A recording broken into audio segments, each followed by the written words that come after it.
Hey,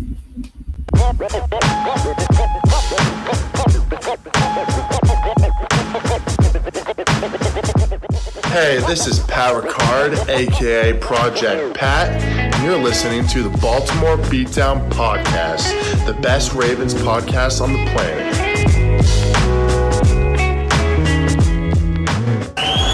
It's pretty incredible.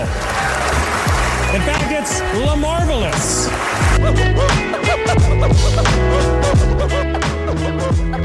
Thank you, guys.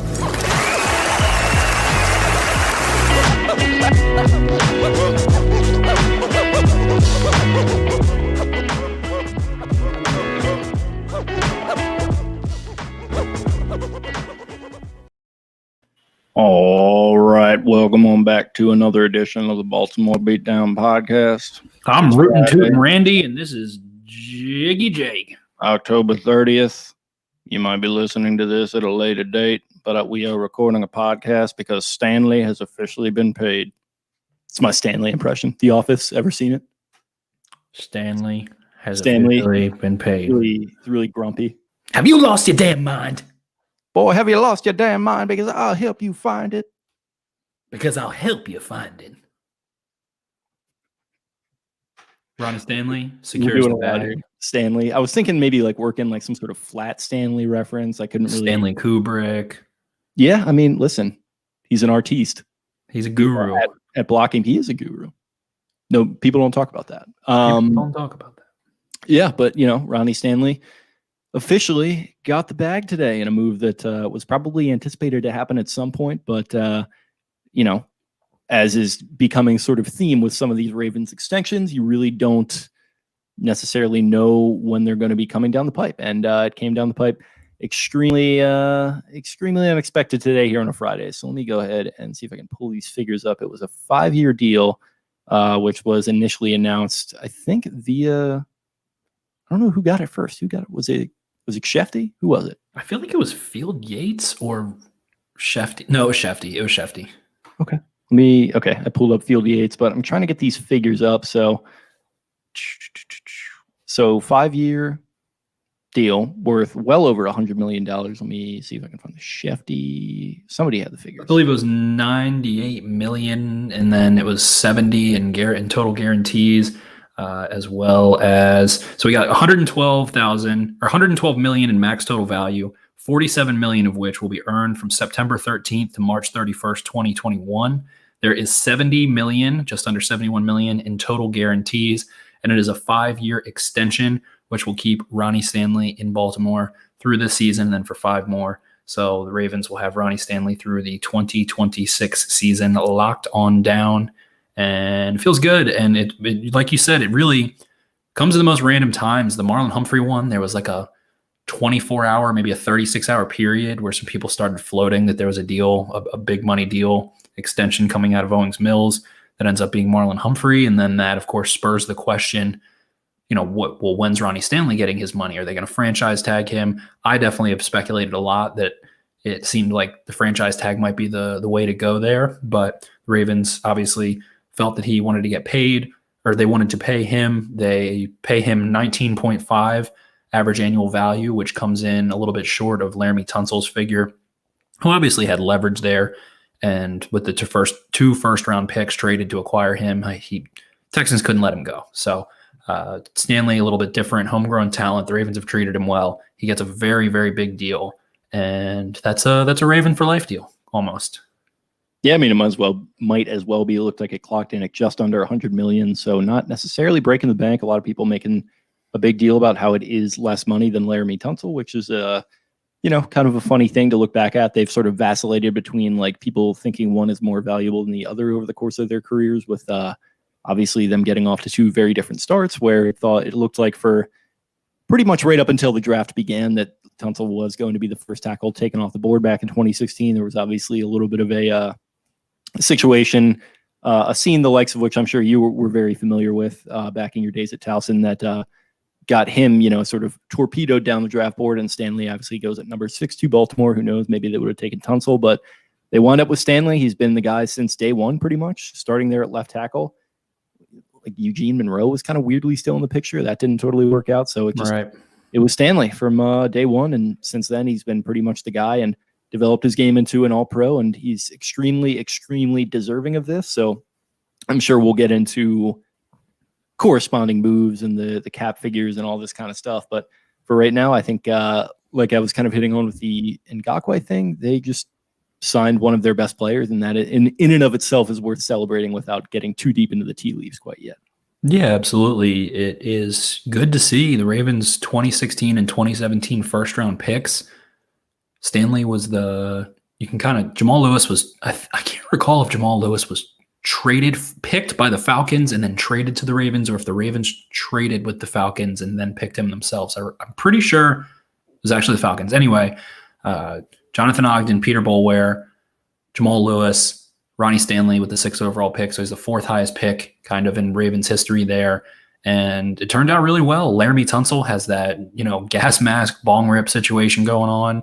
And we'll never know whether or not the Ravens were going to go Stanley either way. Both players have turned into great, great left tackles. So either way, it looks like it would have been a home run, which is pretty crazy. But ultimately, Marlon Humphrey as well, Ronnie Stanley locked down. You have a cornerstone player on each side of the ball at a premier position. And this is, there was not a ton of speculation. I don't want to make it sound like there was a bunch of people saying, Lamar, the reason Ronnie Stanley never lets up sacks and pressures is because of Lamar and blah, blah, blah. But Stanley really started to round into form in that 2019 season where Lamar took over, or 2018 season, where Lamar took over and looked amazing at left tackle there as Flacco was kind of, having an up and down year and then started to really tinker out before Lamar comes in. So I think that Stanley's been outstanding. You see the premier positions get paid. And if you have an all-pro left tackle and you have an all-pro cornerback and you don't pay them, then who do you pay? What message does that send to a team to let durable, hardworking, talented guys who are successful walk? It makes it seem like Baltimore's not the place you're going to play out your career. They don't have, faith in you, or they don't have the means or the culture or the cash to be able to support players. And to me, that just, purely speculative kind of says we're not a successful organization. We're not a winning organization. And you're not going to, feel like you're getting that true NFL experience here. So that's a pretty #analyst take, as we'd like to say, pretty low IQ take in a way, but it's just encouraging to see them pay guys at premier positions. There's no linebacker on a big contract. There's no running back on a big contract. They don't have any debilitating contracts. I mean, they just don't. So at this point, 2 guys given 28 days apart, I believe, 29 days apart, Marlon Humphrey and Ronnie Stanley, $100 million deals each, 2 of the 3 biggest deals in Ravens history. It's been awesome. The Ravens' first-round draft picks have turned out really well, especially in comparison with other teams over the last few years, and they still get a lot of crap for what they do in the first round, but ultimately you have 2 All-Pros from the past 5 drafts. So big shout out to Ozzie Newsome, who obviously had a big part in Ronnie Stanley as well as Marlon Humphrey.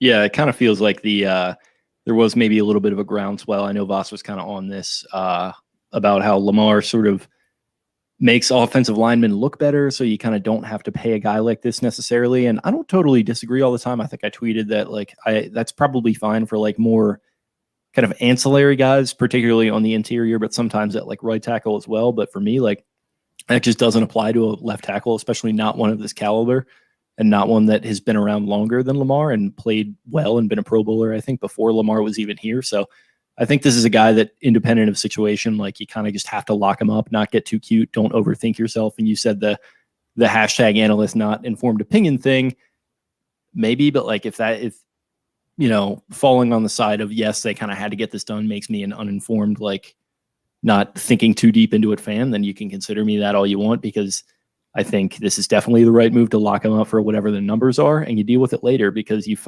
just find a way to get some of these other positions that you need, maybe pass rush, maybe pass catcher.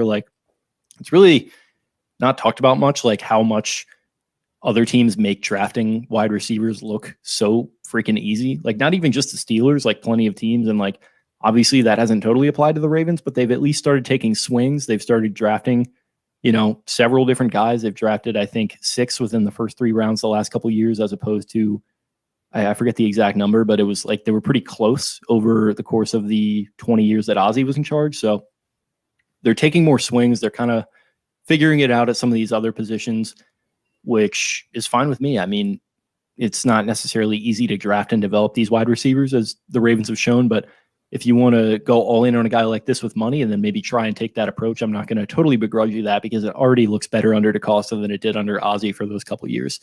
Or for these couple of years than it did for those many. So willing to lock in on this guy and maybe take some swings elsewhere. Yeah, absolutely. So it just all around is another good day, another busy day. It's just been insane. I feel like ever since we started this podcast, and even going back to really when Lamar Jackson was selected with that 32nd pick there, Ravens pump out news and coverage, and it's exciting. We talk about that a ton. Some other figures, kind of some next level, some, I guess, indirect information. Where did it go? So apparently Joel Corey, who was a former sports agent and is an NFL contracts and salary cap expert for CBS Sports, people were starting to ask, because now the franchise tag's freed up. And Joel Corey tweeted out and said, a second franchise tag for Matthew Judon is $20.1 million. That'll be a lot more expensive than Yannick Ngakwe's. If 2021 salary cap is at $175 million, then Ngakwe's franchise tag would be $15.2 million for 2021, 2022, next season. I guess that's because the Ravens didn't tag him. I'm not quite sure. So he knows more than me, so I'm going to assume he's right there. And that, like we said, Ngakwe coming in, that franchise tag is freed up. He seems like the most logical choice there, as they, spent a third rounder and a conditional fifth to go get him. And with Judon being a, good, not elite player, and his, with Ngakoue obviously being a better pass rusher, we'll see how it goes. But it's hard to draw some big conclusion from Ngakoue coming in the middle of the season. Fans last year got really crazy about Marcus Peters because he has a pick six, another one, and had a pretty good year. And then we've seen him kind of not play poorly, but back to his standard of play over the last couple of years. So we'll see how that all turns out, but some more ancillary stuff going on. And overall, the Ravens are still in good shape financially. We expected Stanley to at least be on the tag, which would be a $16 million cap hit next year. I would assume the Ravens don't have him have a $16 million cap hit next year, considering they feel like they're in a window right now to try and win a Super Bowl in the next 2 years. So a lot of moves. Feels like a lot of moves are coming. Jeff Zrebiec did report out that he didn't, from what he's heard so far, he doesn't think the Ravens freed up a lot of money this year. So he's not sure if he doesn't link this to making another move. While this certainly could help, it's hard to say or speculate if that will happen or not. Ravens were rumored to be talking about Thielen, and they've poked around some receivers. So we'll see. We're not sure yet, though. Yeah, I'm kind of not into the idea that we automatically have to start speculating that there's going to be another move, because I feel like you are just sort of setting yourself up for disappointment in that respect. And that is what it is. Like, that's what fans do, get excited and all that stuff. It's fun. But I don't know. I just feel like they kind of have been trying to get this done for a while, and today they finally did. And it comes about a month or so after Marlin, so they're just kind of following that, that wave that they've been on. And it's interesting because, like, we don't know how much they did free up quite yet. So I think once we do see that, we'll get a clearer picture. But as of right now, we don't really necessarily need to speculate. But right. I mean, if we had to, like, what do you think the move would be? I guess it would be pass catcher, because that feels like what people have been digging up on them, sort of sniffing around on, be it Zach Ertz or be it Thielen or, maybe one of these guys from the Lions, who knows? But I guess it would be pass catcher, right? I would think pass catcher would be a luxury, and that could move the needle for sure. We don't know what to make about Dez yet. You and I are hesitant to make any sort of judgment or speculation or expectation or anything. So you got an older receiver, hasn't played. We've talked about that. We don't need to get into that. But Jimmy Smith's Achilles really worries me a lot. Maybe that just, was a precautionary measure more so, but he's had that problem. And we've seen how that went the last couple of years. He is a great player. He's been one of the better Ravens of all time, and love Jimmy to death. Think he's still playing at a really high level. But if he goes down, That's ugly. That is very ugly. You acquire Ngakoue, you send a third-round pick out. That isn't just a short-term move, but I think that if your goal is to acquire another player, maybe a rental, to ensure that you're capable of making a deep postseason run, you have to go get a slot corner. And the guys that come to mind from here, Brian Poole of the New York Jets, one of the better slots in the NFL. And with the Patriots basically announcing a fire sale, Stephon Gilmore listing his home, J.C. Jackson, a former Maryland Terrapin, is a guy who plays in the slot, plays in the boundary, 6'1". He's kind of a similar build almost to Marlon Humphrey, not quite as big, but can play in the slot really well, can play on the boundary really well. And that kind of allows you to let Marcus Peters not be like relied on so much in a way. It also allows your $100 million boundary corner to play on the fucking boundary, because slot corners don't get paid $40 million or $100 million, pardon me. They get paid like Tavon money. Tavon was the most, when Tavon signed his extension, he was the highest paid nickel in the league at what, $28 million overall. So go get someone. I don't think Des King is available. I might be wrong there. That's been a speculative move. Maybe if the Chargers lose again, I feel like they end up, winning another game and being in the I really don't think they're going to want to sell. Like, I think they want to keep every piece they have around Herbert and try to ride this down, particularly with their Q rating as low as it is in LA right now. They want to be stars as they can get. They want to put asses in seats, the seats that don't even belong to them, which is kind of sick. But yeah, I just don't see them moving like a Mike Williams or a Des King, but continue. Right. So I agree there. There's options. There's other DBs in New England. I don't think Stephon Gilmore is terribly realistic or practical, but I've, didn't see Ngakoue coming. And so at this point, it's just trying to figure out who's selling. And it feels like they'll probably try and wait until, that actual deadline when the teams are trying to charge oh no, the Texans are only selling Will Fuller for a second round pick, like yada, yada, yada. Of course they're going to say that because they're in no rush. They don't care. And then when push comes to shove, they're going to dump Will Fuller and Brandon Cooks, or the Patriots are going to dump players. They're saying pretty much anyone is available. Offensive line, it's really hard to say you can trade for someone and have them come in and be great and all that stuff.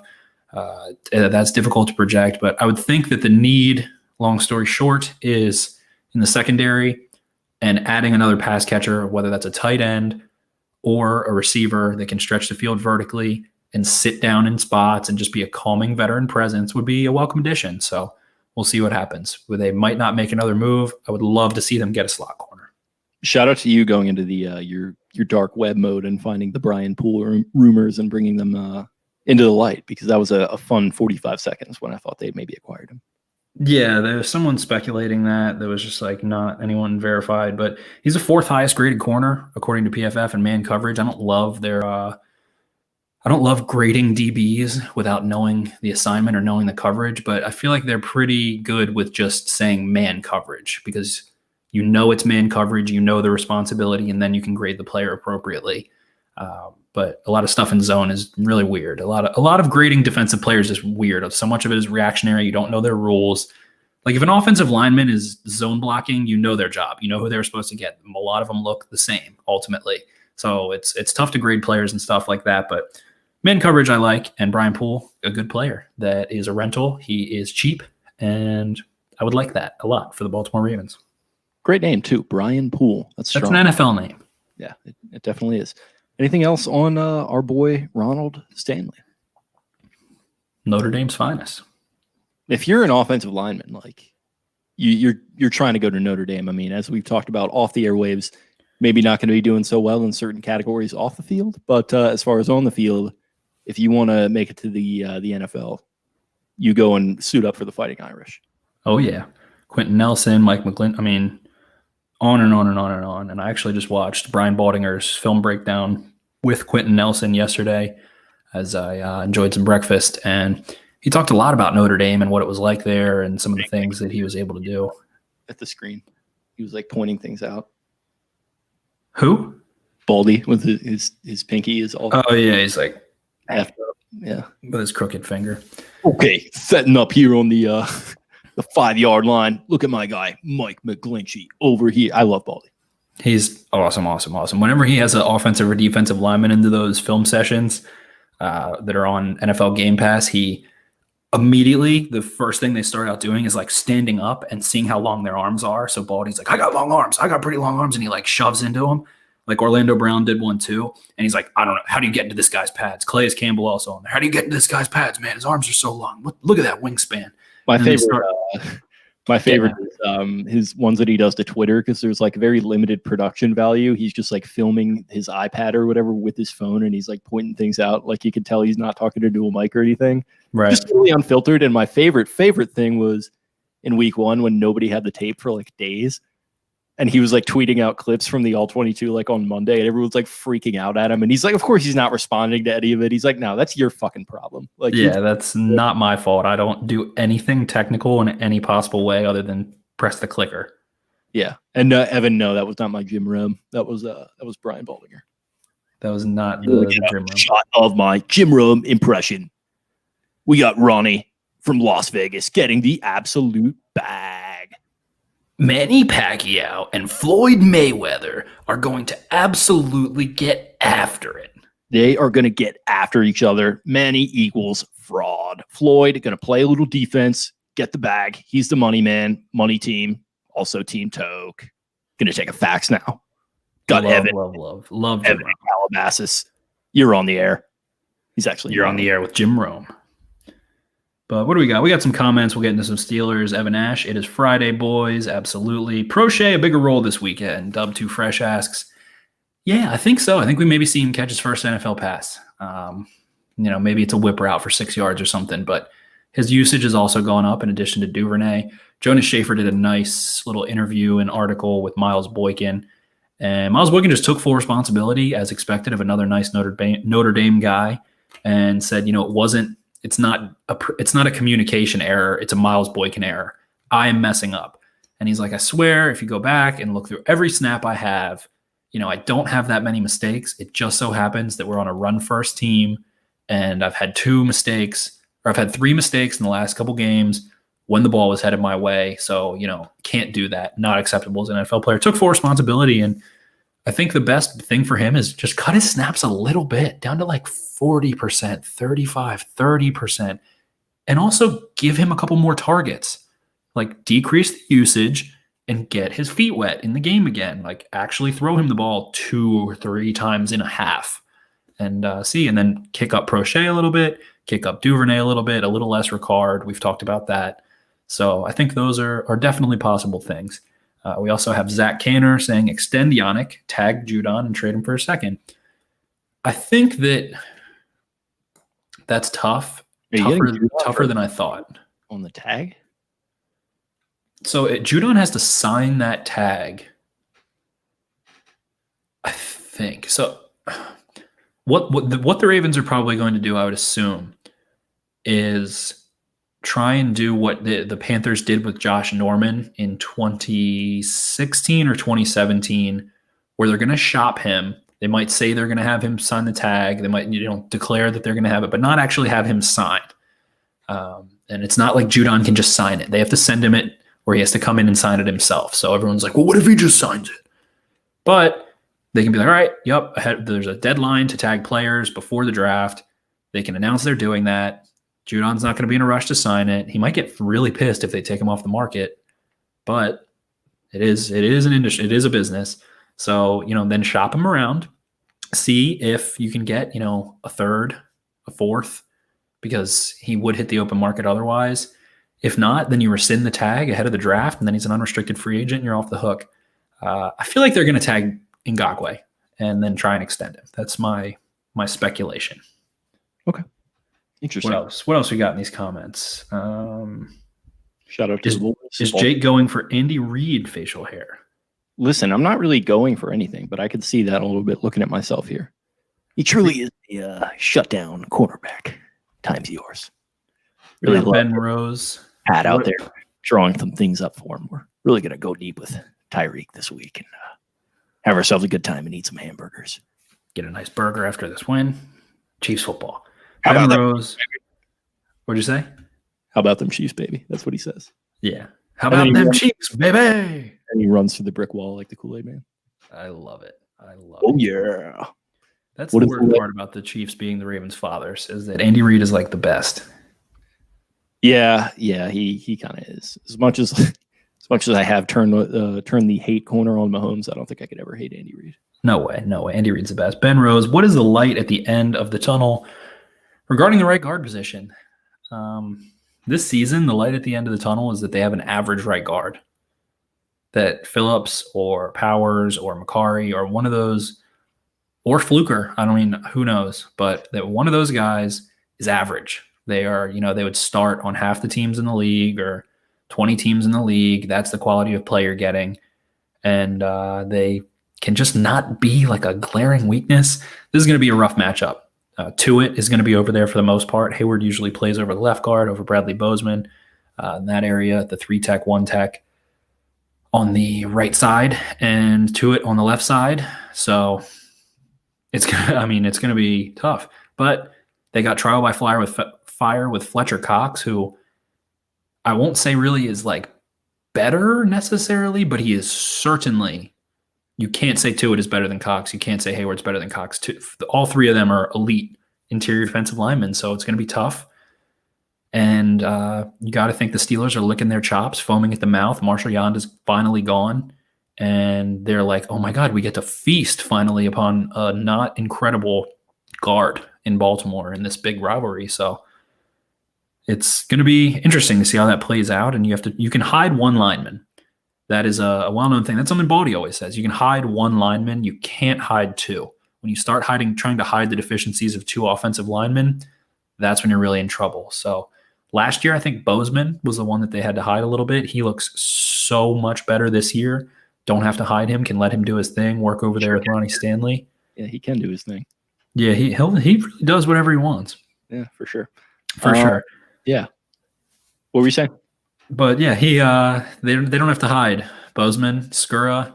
I think we like metaphorically, but also like you can kind of just see the rush shaking off. You see him getting a little more explosive, bending a little better and things. So now it's right guard, and hopefully they stick Macari or Powers in there. If Phillips again is not improved, and that's who they trot out there, but I would really like to see what Ben Powers can do. I just have a bad feeling he's in the doghouse and we're not going to see it. Do you think we can afford to pay Jesus? I assume he means Zeus as well, or are they going to draft a right tackle, swing tackle that takes place? I don't know why everyone thinks that like you can't have like 5 or 6 players that you pay. Like go look at other teams' salary caps and they pay 5, 6, 7, 8 players like $12 million plus. It's not uncommon. I don't think Zeus is going to come close to Ronnie Stanley. He might get he's probably worth more like a little under Trent Brown money, especially because he's a right tackle, even though people are like, oh, it doesn't matter. But the left tackles get paid more. That's just how it is. That's how the market is. So it's just market analysis. I think Orlando Brown gets like a $40, $50 million deal. They absolutely can afford him. Andrews is a tight end. They don't get huge deals. They get 10, 12, $15 million. They get paid like safeties or linebackers kind of. So it's all possible. Yeah. The Ravens are in a good situation. They have a little bit of a shit stick with Earl Thomas, but it's definitely not, Flacco money, dead money or anything, or Ray Rice. So I think they'll be all right. They're in good shape. If they want to re-sign those guys, they can. And those are the only guys that really need to be re-signed. Like Lamar, Mark Andrews, Orlando Brown, Marlon and Ronnie are locked up. Who else is it right now? Hollywood Brown's not for a couple of years. They don't have to sign Lamar next year. They don't have to extend Lamar next year.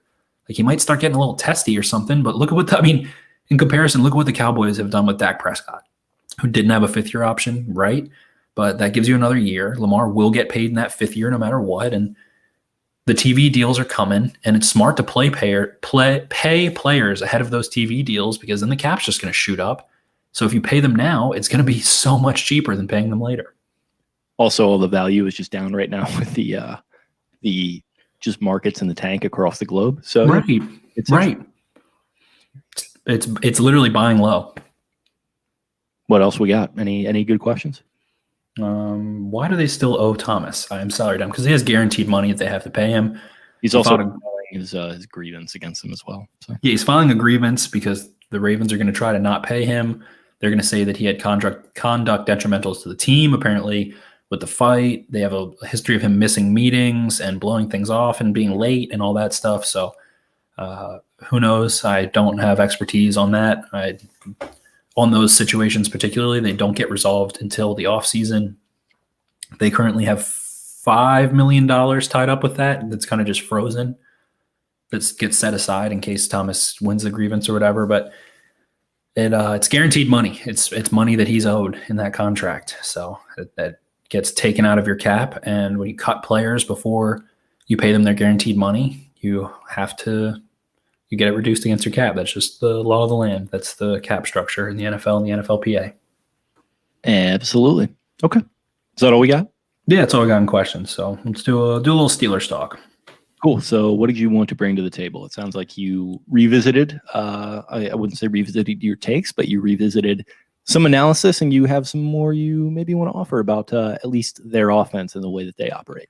Right. So I wrote an article, and I like the article. It was a lot of stats. It was mainly a numbers article, but it was a numbers article. So what we know now is that based on that and what I found, the Steelers throw the ball 44% of the time on 4 different route concepts. Screens, whether that's a wide receiver screen, a running back screen, a tight end screen. Let me get the exact number too while I'm talking about it. Screens, flats, slants, and drags account for 44% of their total passes. And that is second in the NFL. This was before last night's game, the Panthers game. So going into on Wednesday when I wrote it, Ben Roethlisberger has thrown 95 passes on slants, flats, drags, and screens, which was second in the NFL to Teddy Bridgewater. He has thrown 118 other passes on different routes, and that is 21st in the NFL. It's 44% of his passes, which is higher than Bridgewater's. Pardon me. 21 slants, 8th in the NFL, 20 flat routes, 12th in the NFL, 24 drags, second in the NFL, and 30 screens, which is tied for first in the NFL. I also spoke on the last podcast. He gets the ball in 2.29 seconds. So long story short,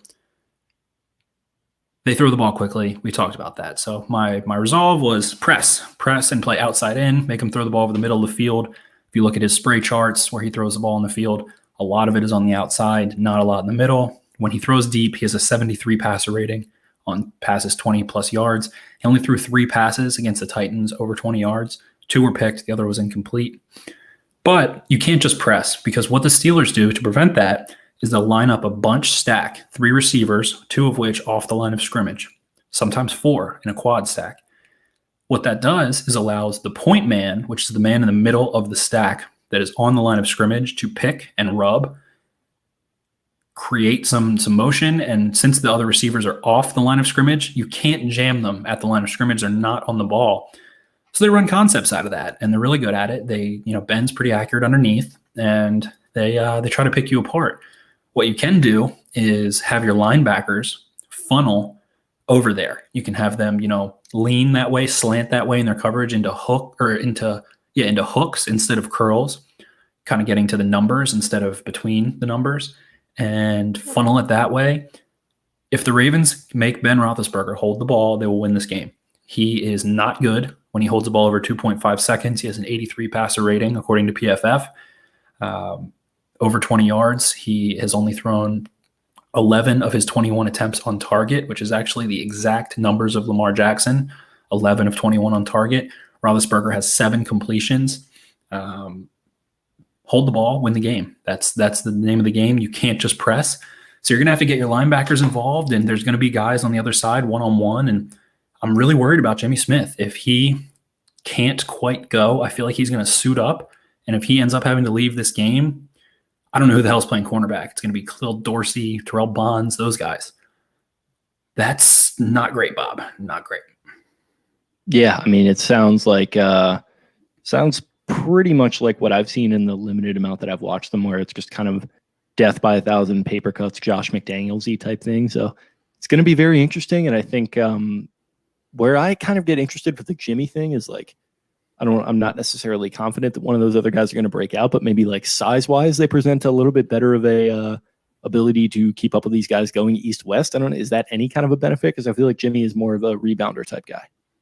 I mean, Jimmy can jam, Jimmy can press, and I don't want to say that Khalil Dorsey or Terrell Bonds is going to give an upgrade in that, because they don't know the defense as well. Maybe, I mean, they could. I don't find that likely to be the case, but if they don't know the defense as well, that's going to lead to miscommunication. It's going to lead to open receivers, missed assignments, and you don't have a lot of time to recover. So if you fuck up off the snap, it's going to be an 8-yard gain every time, and you don't want to give them a head of steam. But I think that, I initially was kind of trying to put the onus on this outcome of the Ravens winning and thwarting the Steelers offense, which I do think is quite overrated, while I also think that the Ravens offense is struggling too. It's kind of going to be on the linebackers to really help out over the middle of the field. If you want your corners to funnel to the middle of the field, Elliott, Clark, Queen, Fort, Harrison, Board, those guys, Judon, Bowser, those guys are going to need to make plays. And if you get a chance to pick a ball off, you better fucking catch it at Deshaun Elliott, at Patrick Queen, and at Pat Pearl McPhee. Last time we saw them play, 3 dropped interceptions.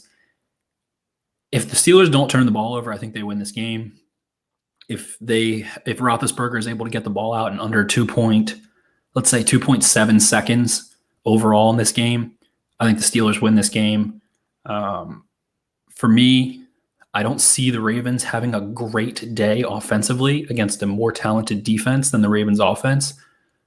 So if the Ravens defense has an okay day, that is going to be a likely outcome of the Steelers winning this game to me. So that's where we're at. In terms of their run game, they like, Jake, you've watched their games for the dossier. They like those little draws. They run some pretty basic concepts, get 3 yards. Sometimes Connor will get a little loose and get like 10 or 8 or, move the chains a little bit. Their run game's not scary at all. Or scary at all. Go ahead. Yeah, so I did want to close out with a thought-provoking question, I think, coming actually from Marlon Humphrey. When a female texts you, please leave me alone, what does it really mean? I mean, it depends on the context there. Like, I feel like he's leaving something out for sure. Yeah, like how deep are we going here? We don't have to really fry him, but it kind of feels like there's maybe something going on. Something going on. Him trying to he always has weird like female problems that he's tweeting about, or like making stuff up, or like "baby I love you" tweeting, like all that stuff. He kind of tweets like a high school chick sometimes. Yes, he does. Oh God. So I did want to close with that, but I guess we don't have to dive too deep into it. The McRib is back, baby. That's also our closing thought. Also the McRib, yeah. So make sure you go ahead and check that out. Unofficially sponsored by McDonald's. Unofficially. A lot of fast food talk the last couple episodes. And yeah, listen, I did already get that Chick-fil-A, but I do have to go drop my vote off, and I'm going to a location that is right across from a McDonald's. So hell yeah. Might have to double. Are you a McRibber? Do you like the McRib? I've never tried it. It's very saucy. Like 2 bites of it is good, and then you're like, this is a lot. Evan Ash, didn't he say he was staying off social media, or was that Hollywood? Hollywood said that, and then he was like on Instagram, I think, streaming COD or something the next day. So like, who knows?